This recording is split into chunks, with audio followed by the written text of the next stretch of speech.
Bueno, fundamentalmente uno es un ser político, ¿no es cierto? Y la orientación que he elegido para practicar la política es la actividad en derechos humanos. Es decir, esa actividad que uno en derechos humanos, en mi caso, mi profesión es ser abogado, he obtenido el título de abogado en una universidad nacional, en este caso la UBA, en donde he estudiado y he tenido lo que hoy sería una chapa de abogado, en donde la universidad no me ha cobrado absolutamente nada. Devolverle a la sociedad las cuestiones que uno ha aprendido en virtud de que la sociedad te educó. Claro. He seguido a los derechos humanos como parte de una militancia política. Bueno, Raúl es además miembro de la PDH. Su militancia de derechos humanos hoy pasa además por una zona muy, no sé si decirle caliente, pero muy importante en lo que se está debatiendo en Argentina. Él está en Río Negro, en el Bolsón, en una zona donde está ahí, sobre la piel, la situación y el conflicto que se está desarrollando entre los que luchan por los derechos de los pueblos originarios y quienes todavía tienen una mentalidad del colonizador, del conquistador, de no ver a la Argentina como un país multinacional, con diferentes culturas, y donde la argentinidad en realidad es una construcción, pero que antes tiene historia en los pueblos que muchos centenares de antes, que alguien soñara que la Argentina ya habitaba en nuestras tierras. Bueno, contame un poco cómo es la situación, cuál es el conflicto, qué es lo que está pasando. Empecemos por ahí, Raúl. Creo que esta calificación de caliente no es supuesta, sino es actual. Es decir, el conflicto con la comunidad mapuche, fundamentalmente también con la tehuelche en la Patagonia, es no comprender nuestra reforma constitucional y los principios de derechos universales respecto de qué son pueblos originarios.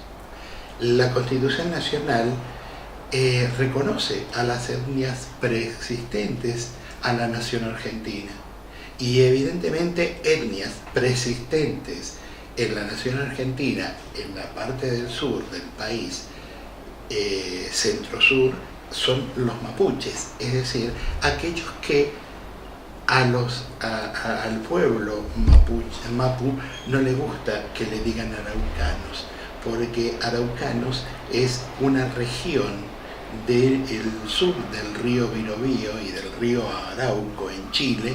Es el adjetivo que el colonizador, en este caso chileno o español en su tiempo, le ha colocado como diciendo ustedes son araucanos. Es decir, el pueblo mapuche es mapu, es el pueblo de la tierra. Este pueblo no se llama araucano, este pueblo se llama mapuche. Este pueblo se llama mapuche y mapuche es gente de la tierra, es un sustantivo colectivo.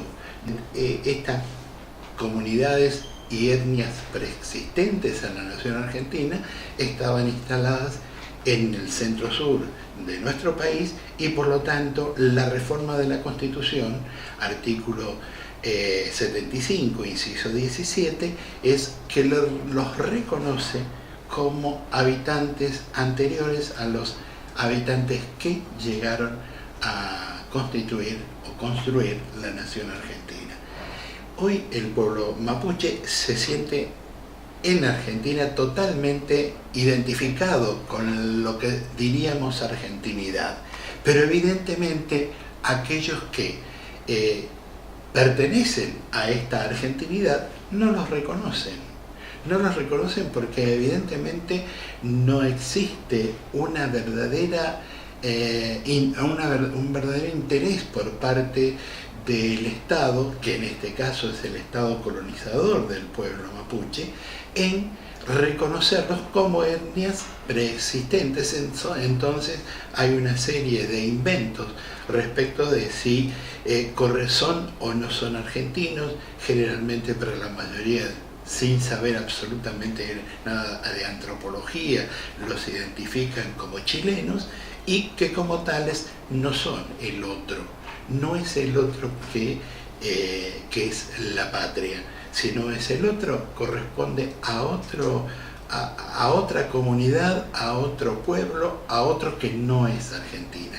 Y creo que aquí es donde se tiene que concientizar que evidentemente por razones científicas y por razones antropológicas y por razones etnográficas, el pueblo es preexistente a la nación argentina. Antes de entrar en que nos cuentes cómo ves la cuestión del poder y el pueblo mapuche, te quería, por el lado más de la discusión en el seno de nuestro pueblo, con toda su complejidad, porque vos viste que, suponete, cuando se habla de la argentinidad o del argentino, se reconoce como parte de eso los que tienen distintas sangres italianas, polacas, turcas, judías, la composición global como es nuestro pueblo. Sin embargo, los hijos de esas personas que vinieron migrando hacia la Argentina señalan al pueblo mapuche, una parte, lo señala como si fueran de otra región, de otro lugar y que no respetan.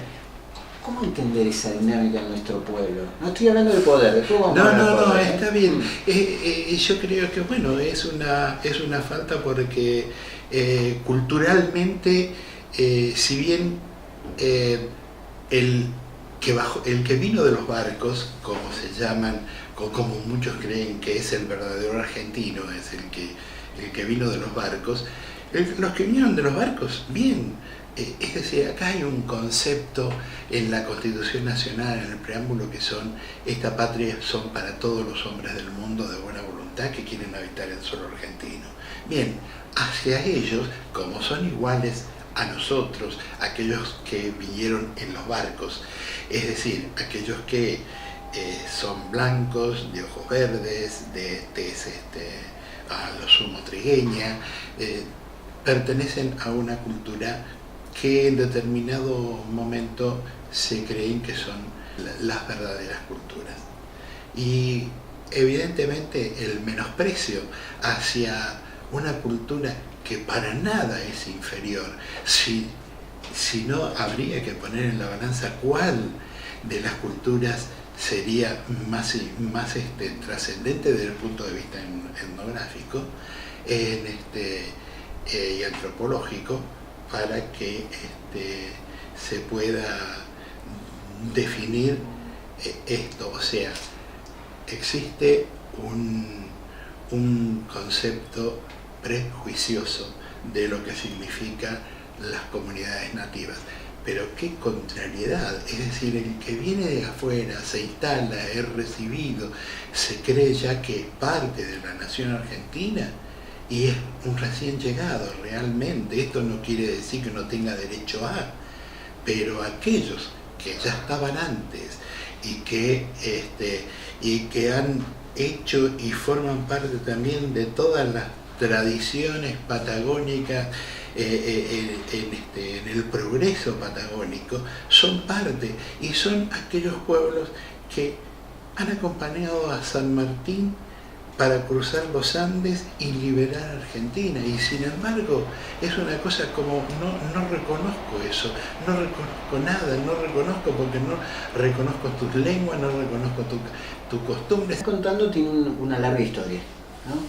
Pero hay una historia más cercana que implica que las modificaciones que hubo en Argentina, la asunción de Macri, entre otras cuestiones, provocó una modificación en las políticas. Si bien existían una serie de cuestiones que había que modificar, daría la impresión que el gobierno de Macri protege a los grandes terratenientes extranjeros, ¿no es cierto?, en contra de una discusión que tiene que ver del pueblo argentino y en toda su cuestión con el pueblo mapuche sobre el problema de la tierra. Parece que hubiera un centro del dispositivo pensando allí.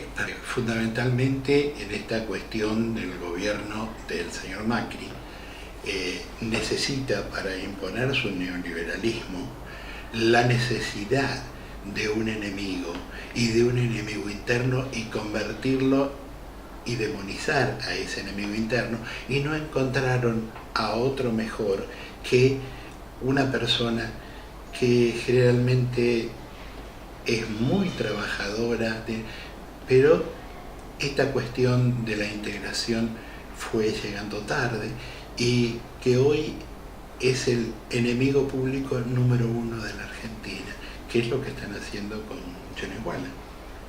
En realidad inventan un terrorista, inventan un ser que no tiene nada que ver con lo que es la realidad, porque el señor Chonehuala no es terrorista, se expresa de la manera que puede, no tienen ideologías terroristas, no tienen armas como para formar un ejército, que fundamentalmente dentro de la geopolítica el terrorismo y la subversión siempre tiene que ser una subversión armada. ¿Y cuáles son las armas? Las piedras, los palos. El macrismo construye un enemigo interno, sí, sobre la base de la mentira y la exageración sobre esa situación. Exactamente. La pregunta que sigue, o que sí, nos explique, es ¿por qué hace eso? ¿Qué es lo que necesita? ¿Qué intereses está defendiendo ahí? El objetivo de las comunidades aborígenes es recuperar el territorio. Este objetivo está en la Constitución Nacional, porque el Estado tiene que recuperar el territorio de las comunidades. Para las comunidades. Para las comunidades. Bien, el valor inmobiliario de ese territorio, en donde he leído en cuestiones de Rafael Nahuel, periodistas que digan y exclusivamente decirle, pero ¿cómo van a ocupar parte del mejor pasaje de Argentina en el lago Mascardi? ¿Quiénes son ellos para hacerlo? Bueno, es decir, esta es la cuestión. Es nada más que son intereses económicos, intereses neoliberales para destruir, para que ese reclamo, que es de derecho constitucional y que está avalado por organismos internacionales y por convenciones y pactos internacionales aprobados por Argentina y parte de la Constitución Nacional también, los tienen apartados de esa posibilidad de acceder, porque el valor inmobiliario es muchísimo. Es decir, acá hay situaciones, por ejemplo, la empresa de que hoy tiene Benetton. La empresa era una compañía inglesa de lanas en el sur argentino. Esta compañía inglesa se constituye a partir de un laudo arbitral de la reina de Inglaterra. La reina de Inglaterra, en uno de los tantos conflictos con Chile, lauda a esa zona de ese territorio en disputa con los chilenos, sea argentino. Es decir, no se ajustaba a la división de aguas o altas cumbres que dividen aguas respecto de la división con el país trasandino. En esta cuestión, cuando se le otorgó la tierra, más de 900.000 hectáreas a la corona británica, no se la otorgó para siempre, se lo otorgó por 99 años. Y el gobierno de la provincia de Chubut, luego de la reforma constitucional, solicitan desde la corona británica la venta de esas tierras para ofrecérselas a otros tipos de capitales. Benetton compra, pero ya la legislatura de Chubut, es decir, eso que vencía a los pocos años porque se cumplían los 99 años, autorizan el traspaso de la propiedad en forma ilimitada, como si fuese una propiedad privada que no tenía vencimiento en su posesión. Esto es realmente una cosa que casi ni se conoce en la historia argentina, con 900.000 hectáreas de haber dispuesto y y autorizar a que lo compre una empresa italiana, evidentemente se dejó de lado al pueblo.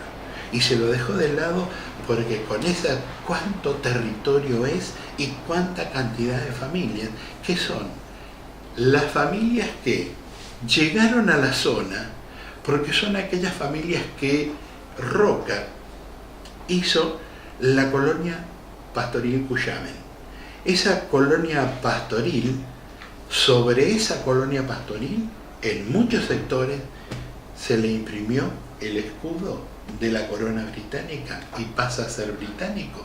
Y hoy, con esta posibilidad de la nacional, de la constitución, de que los suelos son de las provincias pueden decidir esto en la legislatura de Chubut.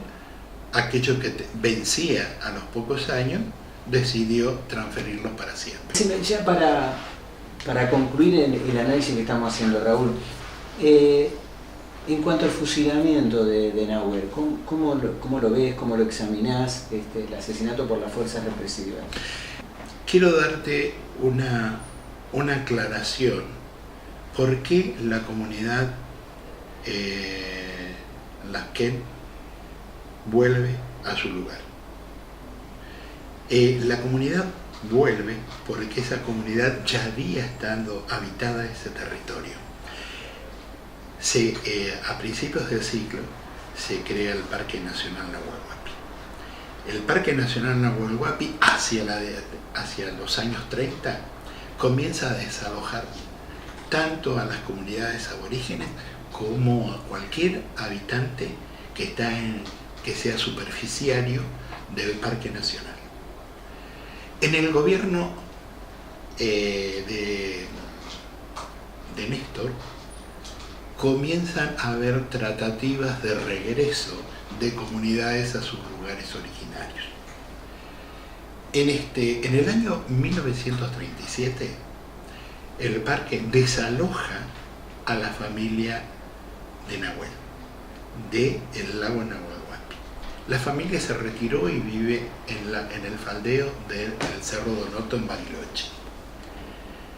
Pero desde hace años está tratando de que el INAI, el Instituto Nacional de Asuntos Indígenas, que tiene la obligación por ley del relevamiento de la comunidad, del relevamiento de cuestiones de los vestigios arqueológicos, de las cuestiones tradicionales, de los árboles plantados, es decir, donde haya vestigios de que ahí hubo una comunidad preexistente al Parque Nacional. Entonces, el INAI hizo otros relevamientos y censos, pero el de la familia de Nahuel no lo hizo. Entonces, y el Parque Nacional le estuvo durante años tratando de decir ya se va a arreglar y no se arregla, y ante la última modificación de la ley posterga por 4 años los desalojos indígenas. No es con respecto a hacer los censos y investigaciones de los vestigios de la comunidad, porque tienen que hacer en todo el país alrededor de 1.400 inspecciones y tienen hechas 450. Por lo tanto, y tienen 6 meses para terminar de hacerlo. Entonces, si no lo hicieron en 15 años, no lo van a hacer en más. Esa fue, creo, porque pues, todo indica que esto, y por lo que me dijeron también gente de la comunidad, que fueron a recuperar parte del territorio ancestral. Bien, de pronto Parques denuncia en el juzgado federal y en el juzgado federal manda el desalojo. Y el desalojo en forma brutal. La comunidad estaba con una pequeña roca en donde estaban poca gente, alrededor de 10 o 15 personas. Ancianos, jóvenes y niños. Jóvenes eran 4, 3 varones y una mujer. Ellos, ante la presencia a las 5 de la mañana, un desalojo de una comunidad aborigen como si fuese esto un gran campo de enfrentamiento con narcotraficantes o de enfrentamiento con contrabandistas, cosas que sería el oportuno en esa hora es cuando están ocurriendo esos hechos y son los allanamientos permitidos por el Código argentino. No de pronto intrometerse en esto y a las 5 de la mañana entrar a los tiros. La gente evidentemente salió a salvarse su vida. Al día siguiente, el grupo Albatros es ordenado por el juez Villanueva de Esquel, federal, a que vayan a buscar a la gente. Vayan a buscarlos, vayan a cazarlos. Estas 4 personas, al amanecer, buscan el camino de regreso y son tiroteados. Entonces se escapan de nuevo y es Nahuel quien es herido de muerte por un tiro de la prefectura, y ese tiro de la prefectura ya es indubitado, ya salieron las pericias y es de la prefectura. Acá es necesario que el Estado reconozca de una vez por todas y que la ministra Bullrich reconozca que es su responsabilidad todas las órdenes que las fuerzas de seguridad ingresaron contra los principios del derecho argentino, de nuestro derecho, que también es el derecho de ella, pero tendría que revisarlo para tener la concepción adecuada de cómo es el derecho, y reconocer que este es un crimen de Estado. Ya no queda más, no sé por qué están en la posición de no reconocer que esto es una violación a los derechos humanos. Lo que pasa es que también en la cabeza de este ministro y en el pensamiento del presidente de la Nación, con todas las cosas que últimamente ha hecho, con la liberación o las detenciones domiciliarias de los genocidas, y evidentemente no piensa que el otro también es el aborigen, también es el mapuche, también es el que reclama por su tierra y es al que le tiene que contestar con la justicia. Bueno, muchas gracias, Raúl, por la información, la conversación. Vamos a seguir el conflicto a través de tus ojos, nosotros, desde la barraca. Y muchas gracias por haberte prestado.